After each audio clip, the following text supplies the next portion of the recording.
इस समय पूरी दुनिया की नज़र मिडिल ईस्ट पर टिकी हुई है, लेकिन इस बड़ी जंग के बीच एक ऐसी खबर सामने आई जिसने भारत में चिंता बढ़ा दी। दरअसल ओमान के तट के पास एक ऑयल टैंकर पर बड़ा हमला हुआ और इस हमले में एक भारतीय नागरिक की मौत हो गई है।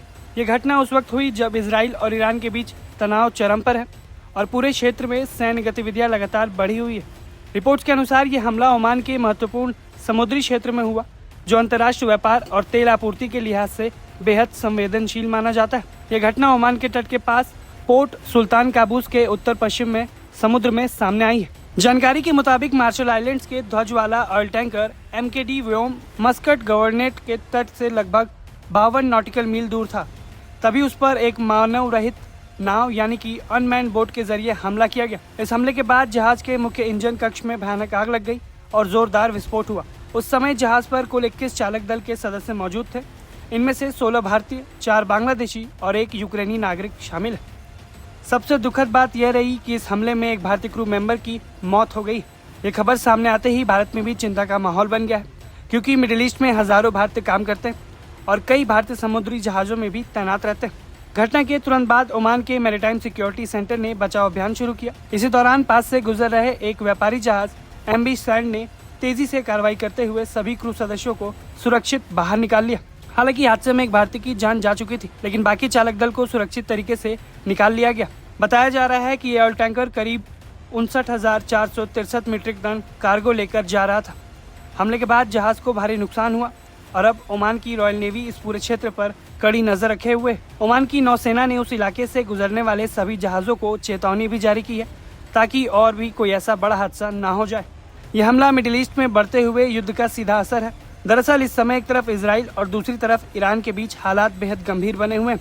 रिपोर्ट्स के मुताबिक अमेरिका और इजराइल की तरफ से ईरान की राजधानी तेहरान पर हवाई हमले लगातार किए जा रहे हैं। वहीं दूसरी तरफ ईरान भी उन जगहों को निशाना बना रहा है जहां जहां अमेरिकी सैन्य ठिकाने मौजूद हैं। आपको बता दें, इस समय इजरायली डिफेंस फोर्सेस ईरान के खिलाफ ऑपरेशन रोरिंग लायन चला रही है। इस ऑपरेशन के तहत ईरान के खुफिया मंत्रालय के 2 वरिष्ठ अधिकारियों को निशाना बनाकर मार गिराया गया। इजराइल का कहना है कि यह हमला बेहद सटीक था। खुफिया जानकारी के आधार पर इसे अंजाम दिया गया और तेहरान में स्थित मंत्रालय के मुख्यालय को निशाना बनाया गया। हालांकि इस दावे को लेकर ईरान की तरफ से अभी तक कोई आधिकारिक प्रतिक्रिया सामने नहीं आई है, लेकिन इस पूरे घटनाक्रम के बीच समुद्र में हुआ यह हमला बेहद चिंताजनक है। दरअसल ओमान का समुद्री इलाका दुनिया के सबसे महत्वपूर्ण व्यापारिक मार्गों में से एक है। यहाँ से हर दिन बड़ी संख्या में तेल के जहाज गुजरते हैं। अगर इस तरह के हमले बढ़ते हैं तो इसका असर सीधे सीधे मिडिल ईस्ट ही नहीं बल्कि पूरी दुनिया की तेल सप्लाई और अर्थव्यवस्था पर पड़ सकता है। और सबसे बड़ी बात यह है कि इस घटना में भारत का नाम जुड़ गया है, क्योंकि एक भारतीय व्यक्ति की इस हमले में मौत हो गई। अब सवाल यही उठता है कि क्या ये हमला सीधे तौर पर इस क्षेत्र में चल रहे युद्ध से जुड़ा है या फिर किसी तरह के समूह की कार्रवाई। फिलहाल ओमान के समुद्री सुरक्षा एजेंसियां और अंतर्राष्ट्रीय संस्थाएं इस मामले की जांच कर रही हैं। ओमान की रॉयल नेवी ने क्षतिग्रस्त टैंकर के आसपास निगरानी बढ़ा दी है और स्थिति पर लगातार नजर बनाए हुए। उधर मिडिल ईस्ट में हालात तेजी से बदल रहे हैं और आने वाले दिनों में तनाव और बढ़ने के आसार दिख रहे हैं। भारत के लिए भी ये स्थिति काफ़ी महत्वपूर्ण है, क्योंकि इस समय उस क्षेत्र में लगभग लाखों भारतीय फंसे हुए हैं जो कि वहाँ काम करते हैं। उनके जीवन को लेकर भी संकट बना हुआ है। ऐसे में हर नई घटना भारत के लिए चिंता का कारण बन सकती है।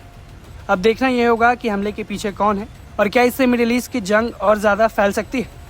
अगर ऐसा होता है तो इसका असर पूरी दुनिया पर देखने को मिलेगा। इस पूरे मामले पर आप अपनी राय हमें कमेंट बॉक्स में ज़रूर बताएं। ब्यूरो रिपोर्ट, भारत तक।